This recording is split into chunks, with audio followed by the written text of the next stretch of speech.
Hi, my name is Jeremiah, and you're listening to Big, Diverse, and Black. This will be the second time I'm doing this. Again, a little side project for me to kind of talk about my feelings and my experiences and all that jazz. Today's segment will be labeled Persistency. And this will really go over persistency with neurodiverse individuals. And so we're going to dive into story time as usual. For this story, we're going to go with a friend of mine called Dwight. Dwight was a volunteer where I worked. And he would volunteer to do a music club, I believe. Or something to the effect. I don't specifically remember what it was.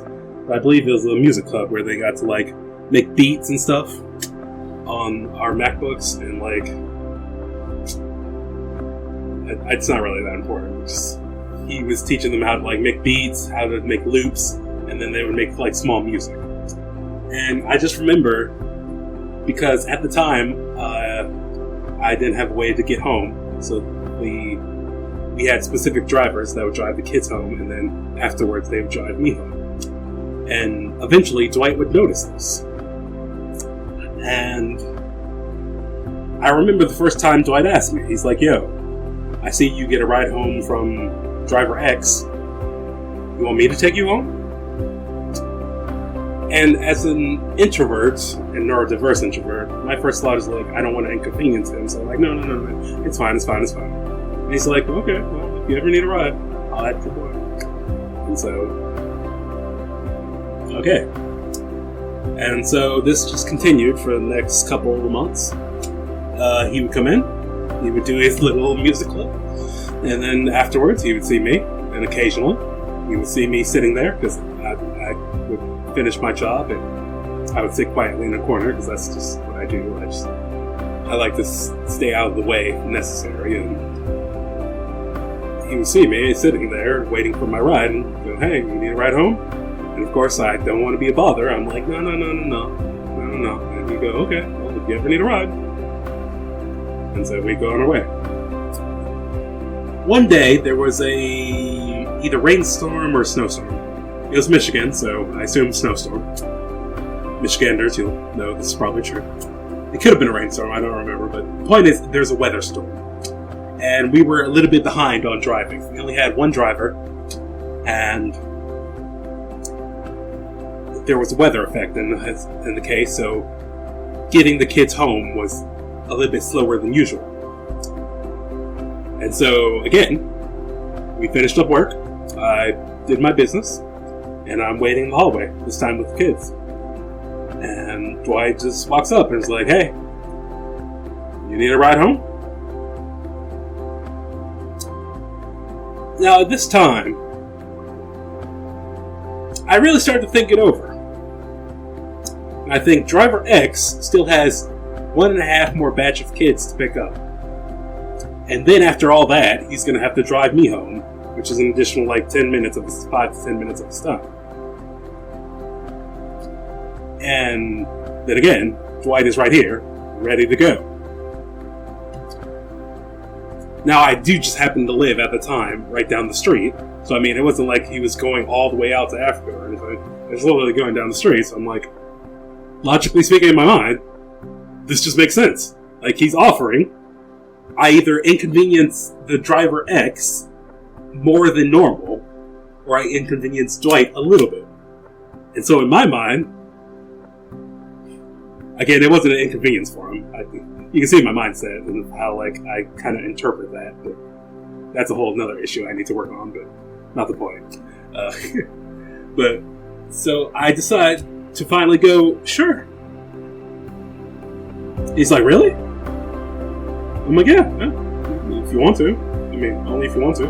It's like, "Sure, man."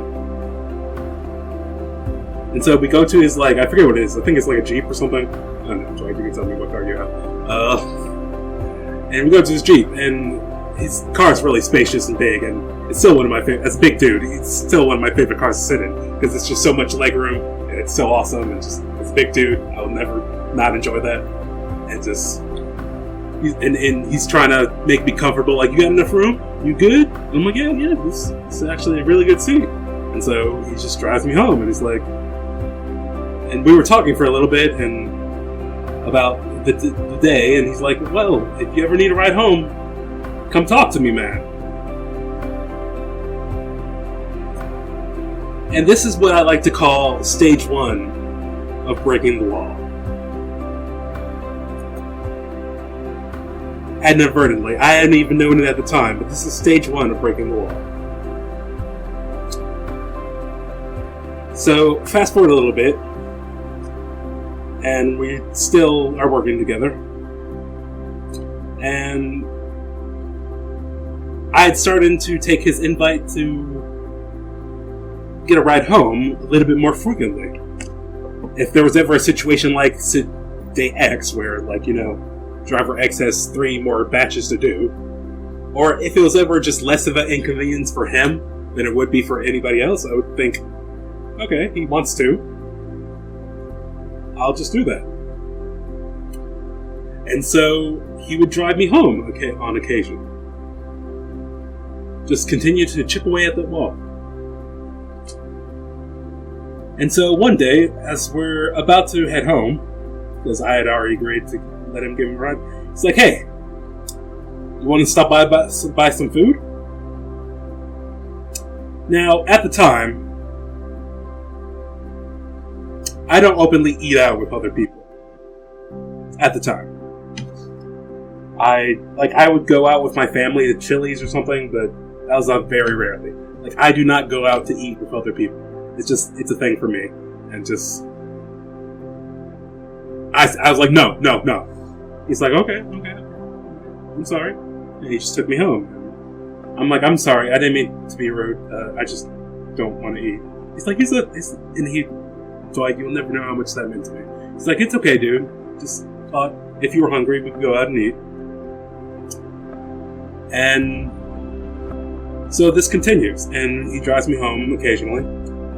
And a couple more times he offers to eat, and every time I'm like, no. Because I just had this hang up about it. But fast forward to this one day, and I didn't have lunch that day. I just forgotten to eat lunch at home before I came to work. And I'm hungry as a fucking... I'm starving. These kids had worked my nerve. I need food, okay? I'm hungry, okay? You just know it. You had a long day. You need a burger or something, okay? We all know how that feeling, okay? And so he offers, yeah, you want to get something to eat? Yes, please. And it was so funny, because he's like, really? I'm like, yes. He's like, okay, where you want to go? I'm like, I don't know, anywhere. And I forget where we went. I think we went to,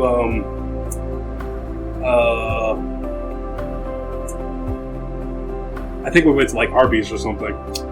And we just sit there chatting. He's like, wow, I never thought you'd take up my invitation. And I'm like, I'm hungry. I'm hungry. Like, he's like, I never thought you'd accept my invitation to go out to eat. I'm hungry. Man, he's laughing because, of course, like, he gets it. But, like, and then, again, it's a small chipping away at the wall. Just another chip away at that wall. And so, fast forward a little bit, and eating out becomes a semi-normal thing. And because, we work together, and after work, we occasionally get hungry together, and so we just go out to eat. And then one day comes up, and Dwight's a big movie fan. Dwight, you know this is true. And he wants to go see something. I don't remember what it was. I think it was either Star Wars or Star Trek. I don't remember which one. He's like, hey, you want to go see this? And this was on like a Thursday night. There's only a staff meeting on Friday, so we can stay up late pretty much, and because there's very little work to do the next day. And I'm like, hell, I really want to see this Star Trek movie. There's a theater on the way to my house, or like close by to my house. Like, it's like my house is like 5 minutes from my work. The theater is like another 5 minutes from my house. So in grand total, it's only like a 10-minute ride. if we wanted to take me to the movies and home. So it's like not an inconvenience at all. So I'm like, you know what? Sure, let's go out to the movies. And so we go out and we see movie X. I want to say it was Star Trek, but I don't remember what it was. And again, and keep on mentioning this, small chip away at that wall.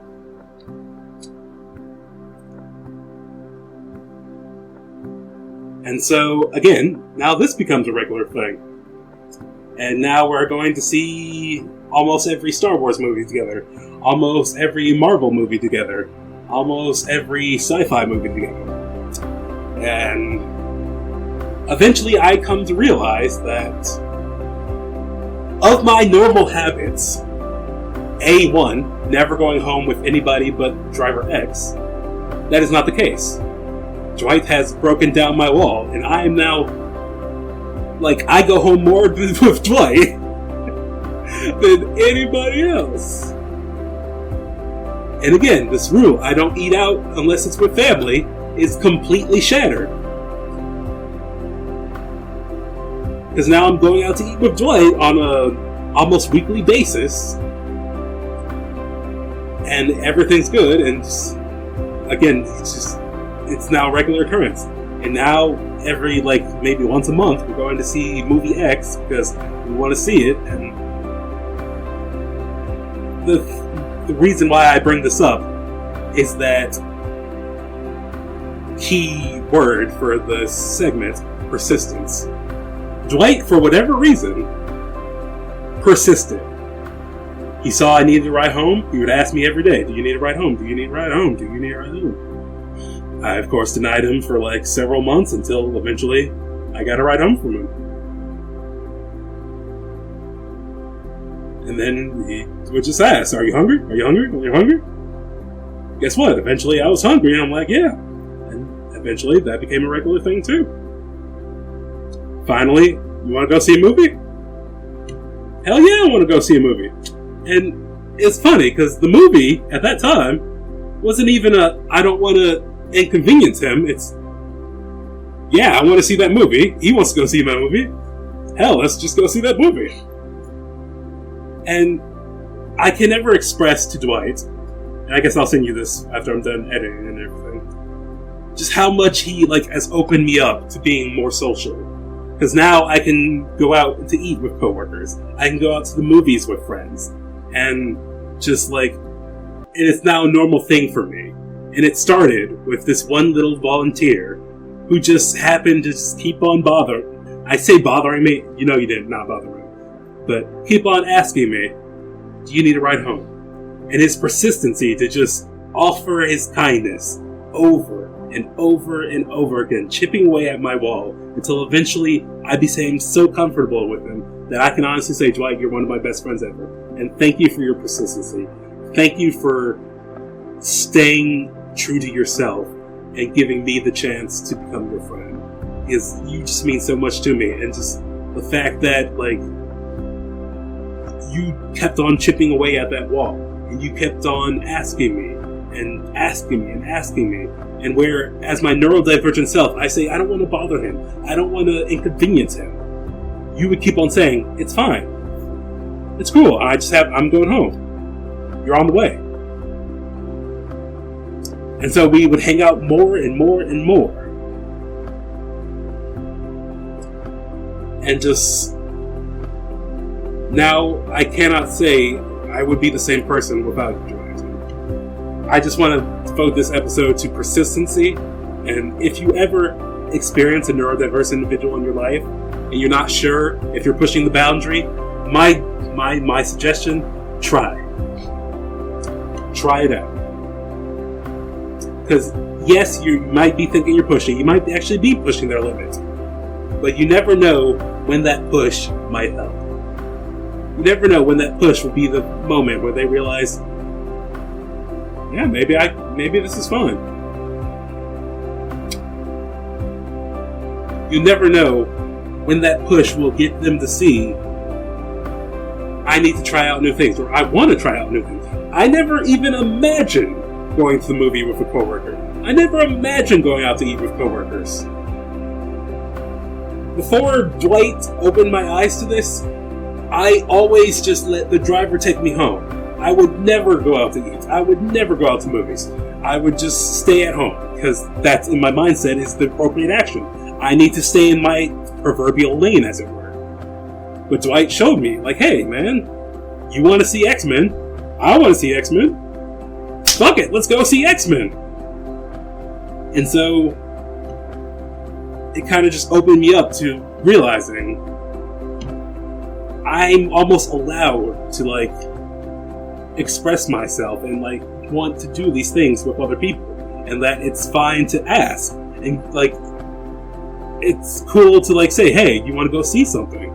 Because, like, before he bothered to break down my proverbial wall, these thoughts never occurred to me. I never even thought this was fathomable. And so, again, I give a shout out, as it were, to Dwight and call this episode Persistency, as you never know when that first little push to a neurodiverse individual, a person on the spectrum, you never know when that little push will just push them into such a different place. And that different place might be scary. I'm not gonna lie. I felt hella uncomfortable the first ride home with him. Because it was a new car, it was weird, and I barely knew this man. Like, he was just a coworker. He's just someone I knew. Like, he could have killed me. Like, I didn't know what to do. Like, just, do I say thank you? Like, I didn't know what to do. But he was kind, he was generous, and then he actually addressed me. And then another situation. He was like, yo, you got some gas money? And I'm like, gas money? It never quite occurred to me. I should pay him for gas for the ride home. It just never occurred to me. Like, just, again, because I've never been in these situations with people, it never actually occurred to me that I should pay gas. And I'm like, okay. He's like, I don't want to be forward. I'm like, no. And then, like, eventually we talked about it. And I'm like, no, it never occurred to me for that. He's like, really? And I'm like, yeah, and it's funny, because I'm sure all of you at home are like, what do you mean? Ass grass or pat? Ass grass or cash. Ass grass or cash. And, like, you're like, yeah, that's the golden rule, as it were. And, like, but for me, I never had these experiences with other people. And so I didn't know that, like, he would need gas. It just never really occurred to me. And he felt awkward about asking me because, like, obviously he's taking me home. He's taking way out of his way to sometimes go to these restaurants that are a little bit down the way. And he just wants a little bit of reimbursement, which is totally fair. It just never occurred to me. And then I had to tell him, yo, dog, remind me. Because I'm just that weird. I don't think about that thing because I've never had these experiences. I don't think I quite worded it that way. And if you're listening to this, Dwight, that's probably the reason. I've never had these experiences before you. And so the thought of paying for gas literally never crossed my mind because this is a new experience for me. And, like, he felt hell awkward for asking, but he shouldn't, because, like, that's just, again, golden rule. Ask cash or grass. And, like, it's just funny. Because, like, if he had never given me that push, I'd never have grown as a person. So just, again, if you know an individual on the spectrum or someone that's neurodiverse, and you just want to try it out, like, just talk to them. It never hurts to talk. It never hurts to ask them, how's your day? Or it never hurts to say, hey, you want to go out? You want to ride home? Because eventually it will occur to them that this is a new experience. And you don't know the beautiful friendship or relationship that you could have with that individual. I can say right now, Dwight, again, my friendship with you means too much to me. And thank you for being there for me, breaking up my walls, and just allowing me to become the person I am today. I can honestly say you are one of the key people in my life, and thank you. And so, this kind of comes to the end of this segment, but I just again like to reiterate, try. Be persistent. If you know someone, it doesn't have to be neurodiverse individual, it could just be anyone. If you know that they're weird, possibly shy, keep asking them, hey, you want to hang out? You need a ride home? You want something to drink? I'm going to the gas station. You want a drink? Because you never know when that might start a friendship. When you might just be there for them in that moment where they just really needed a drink. Where they are thirsty as fuck. And they just desperately needed a drink. And you are there at the right fucking time. And I assure you, that person will adore you. And that will be a relationship that you will never regret. But yeah, that's it for right now. Segment number 2, aka persistence. If you'd like to contact me, tell me how you feel, like the story, dislike the story, possibly want to share your own experiences, you can reach me at bigdiverseandblack@gmail.com. And thank you for listening. That'll be all for today. Thank you.